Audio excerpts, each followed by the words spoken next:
Je commence par installer le paradigme pour que vous compreniez bien de quoi on parle lorsqu'on parle d'un héros culturel. Mahomet, c'est le héros culturel des Arabes, ce qu'on appelle les Arabes aujourd'hui, avec ceci de singulier que le mot arabe en fait signifie noir. Ça aussi on ne le sait pas, notamment en turc. Chez les Turcs, en Turquie, dans la langue turque, arabe, ça signifie noir. Parce qu'il faut savoir que les premiers habitants de la péninsule arabique, c'était des subsahariens. C'est tout à fait logique et non normal aussi. On va pas mon point de vue épilogué là-dessus aujourd'hui, parce que ce n'est même pas un fait déterminant. J'ai souvent indiqué aussi le fait que la couleur de peau n'a pas d'incidence singulière sur l'intelligence ni la qualité des civilisations. C'est celui qui fait l'effort de comprendre qui peut s'en sortir avec quelque chose de valable. Voilà. Mais, puisqu'on doit quand même faire l'étymologie, il faut le faire. Donc, ce qu'on appelle aujourd'hui les Arabes, il faut corriger ça, hein. Quand on est sérieux, on doit corriger. Parce que le mot arabe a la même racine que Ereb chez les Grecs. Erebos, ça veut dire les ténèbres, l'obscurité. A la même racine que Europe, parce que c'est aussi l'Occident. Parce que le mot arabe a comme fond culturel la notion d'Occident. Hein, vous devez le savoir, là où le soleil se couche. Donc c'est la même racine, pour faire les choses simplement, parce que c'est pas le sujet.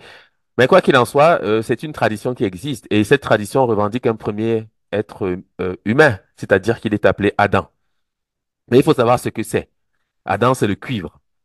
C'est toujours le même modèle. Je vais le dire maintenant, je vais souvent le répéter aujourd'hui aussi pour que vous compreniez bien la chose. Le premier homme, c'est Ogo. Le premier homme, c'est le renard pâle. C'est lui le possesseur de la terre. C'est lui qui devient Satan dans les mythes. C'est celui qu'on appelle Nemrod, le tacheté, c'est-à-dire les peaux tachetées. D'accord? Le léopard et tous ces animaux, les civettes, que portent les animaux, les peaux que portent les prêtres, les initiés, qui font les rituels de purification, sont dans la perspective d'Ogo, le renard pâle, que les Dogons appellent aussi le chacal. Voici pourquoi il est aussi Anubis. Je vous ai dit que Anubis, c'est Yunubi. Par exemple, en Soussou, qui veut dire le péché. C'est Seth.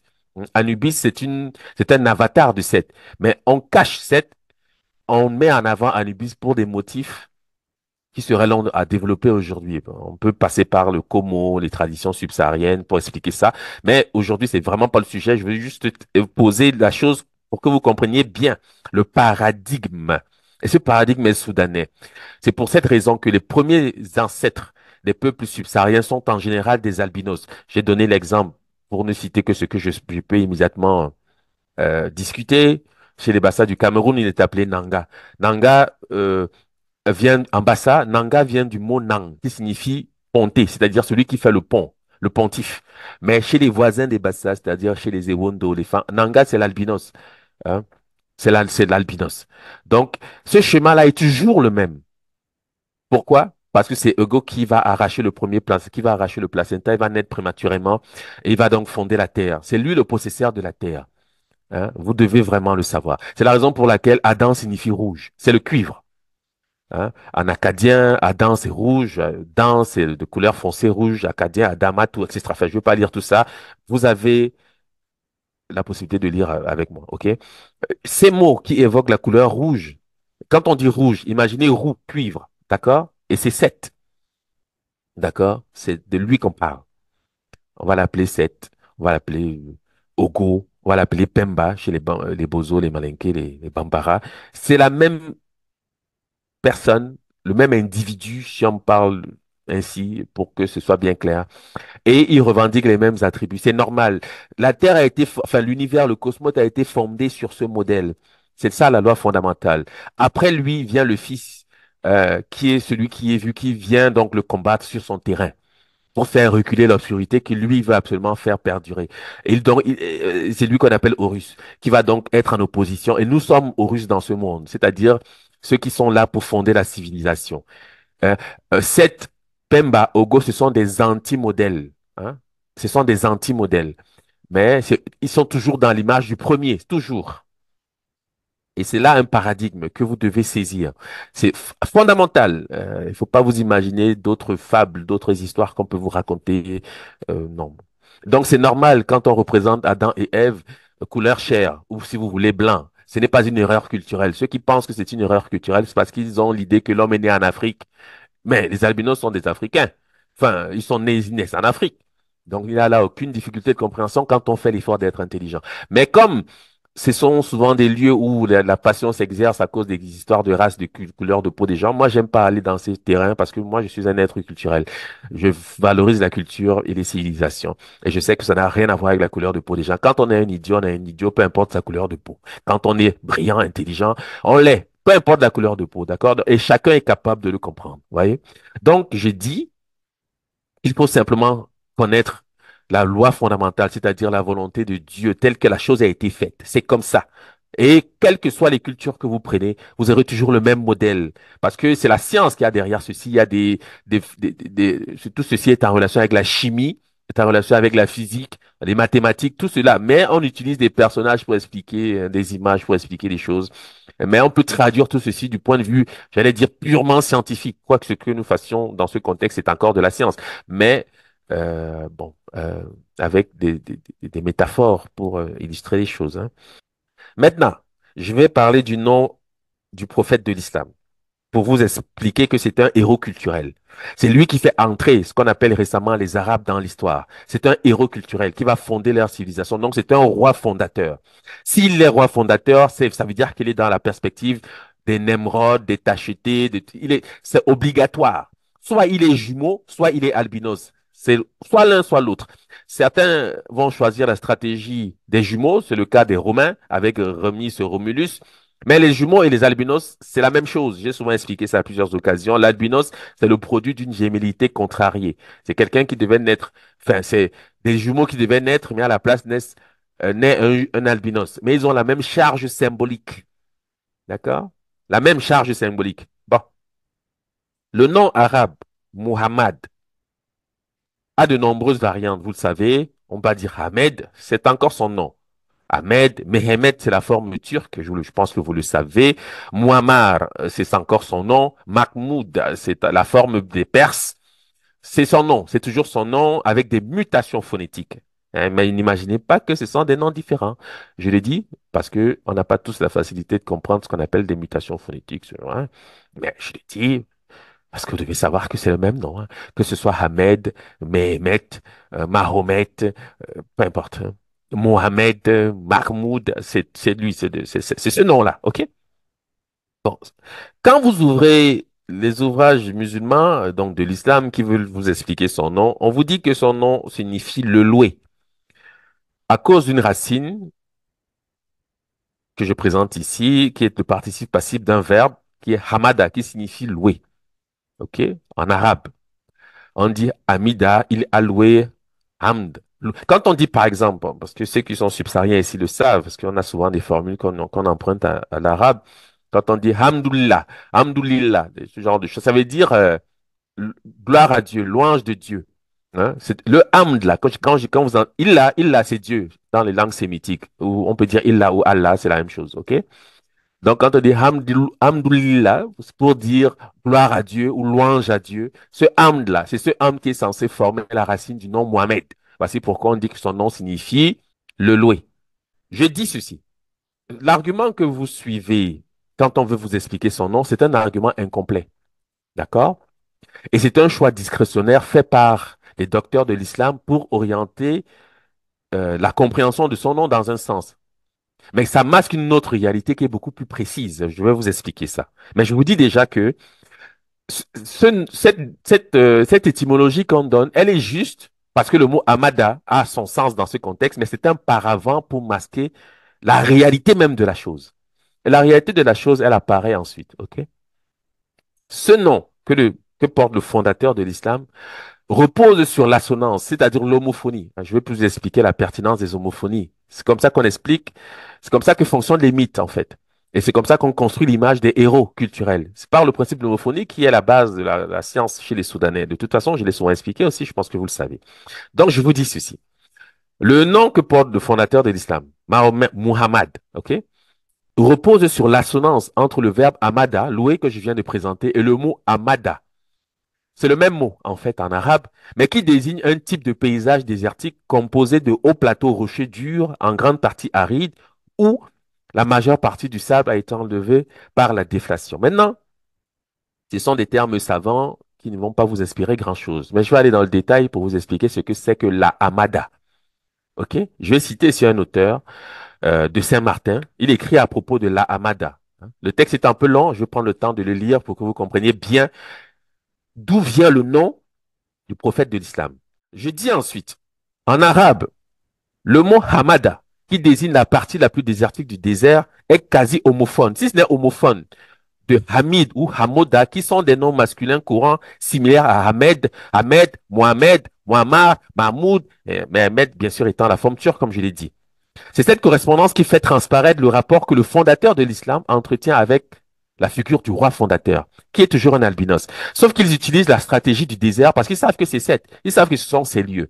Mais ça va être plus clair. De toute façon, même si ce n'est pas encore clair, vous allez comprendre ce que je tente ici d'introduire. Donc, c'est cette correspondance qui fait transparaître le rapport que le fondateur de l'islam entretient avec la figure du roi fondateur telle qu'elle est envisagée au sein des traditions subsahariennes. Les lieux désertiques sont dédiés au dieu Seth, le renard pâle, c'est-à-dire Ogo, des Dogons. C'est comme ça qu'il est appelé par les Dogons. Seth est l'être roux. Hein. Par excellence, il est appelé le dieu rouge en égyptien pharaonique. Mais on l'appelle, peut-être que vous ne le savez pas, on l'appelle Nebhedj. C'est un des noms de Seth, mais c'est translittéré, c'est-à-dire les égyptologues translittèrent Nebhedj. On dit que c'est son nom. Et c'est comme ça qu'il est souvent appelé dans les textes des pyramides, les textes des sarcophages. Seth est appelé Nebhedj. Mais quand on transitère, bon, Neb, ça veut rien dire. Nebhedj, littéralement, ça veut dire le seigneur blanc, le seigneur clair. Parce que Hedj, dans les translittérations égyptologiques, c'est le blanc, c'est ce qui est blanc. Ça veut dire blanc, c'est la couleur blanche. Neb signifie seigneur. Hein. Donc vous devez savoir que ce rapport est permanent. Mais on parle en fait ici de l'albinos. Hein, de l'albinos. Vous devez le savoir. Hein. Je pense que j'ai la suffisance rappelée. Bon, on poursuit. Je dis ceci. Le nom Muhammad possède une variante que vous connaissez, c'est Muammar. L'un des célèbres fut le président assassiné le guide libyen, Muammar Kadhafi, que vous connaissez sans doute. OK? C'est le même nom, hein, je pense que vous le savez, je ne veux pas le rappeler à chaque occasion. Cette variante-ci va nous éclairer parce que vous allez mieux comprendre. OK? Le nom Mohamed possède une variante Muhammar qui montre que le loué, cette traduction fournie par les docteurs de l'islam aujourd'hui, n'est pas l'unique sortie à laquelle se consacre le nom donné au fondateur de l'islam. Et c'est là, vraisemblablement, le sens premier de ce nom. Anaoussa, hein, une langue que vous connaissez sans doute, qui est une langue subsaharienne. Hein. On dit Muamara, désigne un tissu fin décoré de couleur rouge. Muamir signifie rouge vif. La racine, c'est amar, rougir. Amirine, rougissement. Amar, rouge. Ces mots sont généralement vus comme d'origine arabe, puisque les Aoussa, quand ils ne sont pas traditionnistes, sont souvent musulmans. Donc, on croit que les mots qu'on utilise viennent de l'arabe. Bon, c'est l'inverse qui est vrai, mais je ne veux pas aller dans... De toute façon, c'est même pas un enjeu. On pouvait le croire si ça vous arrange, moi, ça ne me dérange pas. Donc, ces mots sont généralement vus comme d'origine arabe, puisqu'en arabe, on dit Amar ou Emar, c'est rouge. On dit par exemple El-Bar El-Amar, la mer rouge. OK? Qui donne Omra. C'est une mutation phonétique au sein de l'arabe même. Hein? Rougeur, qu'on trouve notamment dans le toponyme du Sahara, Amada El Omra, qui est traduit par désert rouge. C'est comme ça que c'est traduit. Okay? Omera, c'est la rougeole. Omre, homme rouge, chose rouge. L'arabe tchadien, Amar, rougir, mûrir, roussir. L'arabe libanais, Amar, rouge. L'hébreu, Emer, c'est le vin, c'est-à-dire rouge. Amar, foncé. L'acadien, Emerou, devenir rouge. En turc, chez les Turcs, on dit Muamara, c'est une sauce traditionnelle à base de poivron rouge. Tigrinya, Amar, c'est rouge. L'amérique, Amar, roux. Tigré, ce sont des langues éthiopiques que je cite ici. Amar, c'est le roux. Gez, Amar, les baies rouges, hein, le fruit des baies, hein, rouges. Amukiko, Amar, c'est rouge. OK? Mais sachez que, bien sûr, quand je dis rouge, entendez cuivre. C'est pour ça que les héros culturels sollicitent les mots du cuivre. J'ai parlé souvent d'Énée, qui est le fondateur du latinium, qui est le berceau de Rome. Énée signifie le cuivré. C'est un albinos. Il faut le comprendre. Mais je vais étendre la compréhension parce que quand je focalise comme ça sur l'albinos, vous pouvez avoir une mauvaise interprétation du fait culturel en fait. Je vais vous expliquer c'est quoi le rouge en fait. Ok? Bon. Qu'est-ce qu'on appelle rouge dans les traditions subsahariennes? Les rouges hein, sont à l'inverse des nobles, ceux qui vivent en périphérie. Écoutez bien ce que je vais vous dire parce que ça c'est la vraie traduction. C'est la vraie traduction. C'est comme ça qu'il faut comprendre la chose. Quand on dit rouge. Parce que, je donne un exemple pour que vous compreniez ce que je suis en train de dire. Par exemple, au Cameroun, qui est un pays subsaharien, comme vous le savez, il existe deux peuples vivant au Cameroun. Les Bétis, en général, c'est dans les Bétis rentrent les Ewondo, euh, les Boulous, les Beneux, peut-être les Étones aussi, peut-être souvent, mais parfois ils disent qu'ils sont pas Bétis, mais enfin, bref, ça, ce sont des débats sans intérêt fondamentalement, il n'y a pas d'intérêt. Et les Bassa, qui, eux, bien sûr, ne sont pas Bétis. Mais sachez que les Bétis appellent les Bassa Mveleux. C'est comme ça qu'ils appellent le peuple Bassa. Ce sont des voisins, en fait. Ils vivent dans les mêmes régions, au Cameroun, au centre du pays, OK? Ils appellent les Bassa Mveleux, qui signifie rouge. Mais les Bassa sont parfaitement noirs de peau, d'accord? Je vous dis ça pourquoi? Parce que vous devez savoir que pour un peuple hein, qui font d'une civilisation. Tout ce qui est en périphérie de ce peuple est considéré comme rouge, c'est-à-dire les étrangers en général. Vous devez vraiment le comprendre. C'est la raison pour laquelle, en égyptien pharaonique, les Égyptiens anciens, je ne vais pas faire ici long, parce qu'il faut devez savoir que le thème antitéré Remetu désigne les nobles. Ce sont les nobles. Voici pourquoi le déterminatif, c'est parfois un personnage assis avec la barbe recourbée. Voici pourquoi même, lorsque les Égyptiens anciens décrivent ce qu'on appelle un peu facilement le tableau des races. Hein. C'est Champollion qui a appelé ces fresques de cette façon. Il a dit que c'était les tableaux des races parce qu'il voit l'Égyptien représenté, le Nubien, ensuite les Sémites et le type européen. Donc, il voit des couleurs différentes. Il a dit que non, c'est pas les races qui sont représentées de cette façon. Ce sont les statuts. Ce tableau représente les statuts, disons, sociaux. Enfin, le statut social de chaque individu dans la société égyptienne. Parce que devant l'Égyptien, c'est Horus, qui est le guide des peuples. Horus, son thème, c'est la noblesse, corps. Oro, c'est le noble au Soudan. Hein, vous devez le savoir. OK? En Bambara, on dit Oron, c'est les nobles. Oronia, c'est la noblesse. OK? Après Horus viennent les nobles, qui sont appelés soi-disant Remetu, hein, Rémé, etc. Je passe le détail parce que je peux analyser ça. Enfin, d'ailleurs, on aura un cours peut-être euh, pour vraiment vous expliquer ça, que vous compreniez que c'est pas une affaire de race. OK? Après, d'ailleurs, c'est ce que dit d'ailleurs euh, Champollion, quand il décrit, il dit que les Égyptiens ont la même couleur de peau que les Nubiens.